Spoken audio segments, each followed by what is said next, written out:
నువ్వు పడి ఉండేట చూసి నీ పక్కవారు నవ్వుతారు. నువ్వు ఒక పడిపోయిన స్థితి చూసి అనేక మంది నవ్వుతారు. కానీ నువ్వేమంటే బలహీనపడగలదు. ఎవరిలో బలం పొందాలి? ప్రభువులో బలం పొందుకోవాలి. నువ్వు దేవునిలో బలం పొందుకోవాలి. నేను లోకంలో ఉన్నవానికంటే మనలో ఉన్నవాడు గొప్పవాడు కనుక నువ్వు గొప్పవాని బిడ్డవు కనుక నువ్వెవరివి? యూదా గోత్రపు సింహము నీ తండ్రి, నీ రాజు యేసు. నువ్వు రాజవంశంలోకి వచ్చావు. ఇప్పుడు సురేఫెనికే వంశం కాదు ఈ స్త్రీది. ఏ వంశం?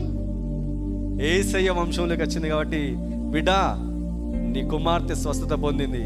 ఈ దినం నుంచి నీది సురేఫెనిక వంశం కాదు, నీ దేశం గ్రీకు దేశం కాదు, నీ దేశం పరలోకము, నీ యొక్క వంశము రాజవంశము.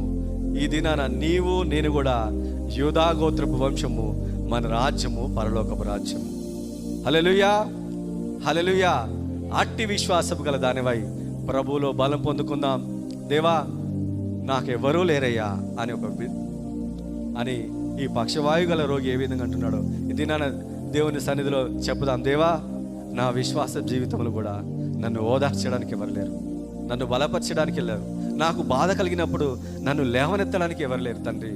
ఇది నానా అని ఎప్పుడైతే నువ్వు దేవుని సన్నిధికి, నువ్వు దేవునిపై విశ్వాసం ఉంచి, నీకు కలిగిన కొంచెం విశ్వాసాన్ని ఉంచి దేవుని సన్నిధిలో ప్రార్థిస్తే ఏమంటున్నట్టే, నీవు పడి ఉండుట దేవుడు చూస్తాడు, నువ్వు నిలిచి ఉండుట దేవుడు చూస్తే దేవుడు ఏమంటే, నీవు పరిపెత్తుకొని నువ్వు లేచి నడువు అన్నాడు.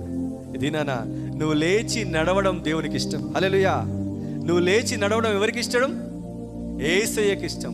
నువ్వు నడవడం దేవునికి ఇష్టం, నువ్వు నిలబడడం దేవునికి ఇష్టం, నువ్వు పరిగెత్తడం దేవునికి ఇష్టం. నువ్వు పడిపోవడం దేవునికి ఇష్టం లేదు. నువ్వు పడిపోతే నవ్వే వాళ్ళు ఉంటారు, కానీ నువ్వు నడిస్తే ఆనందించే వారు ఎవరున్నారు? మన దేవుడు ఉన్నాడు.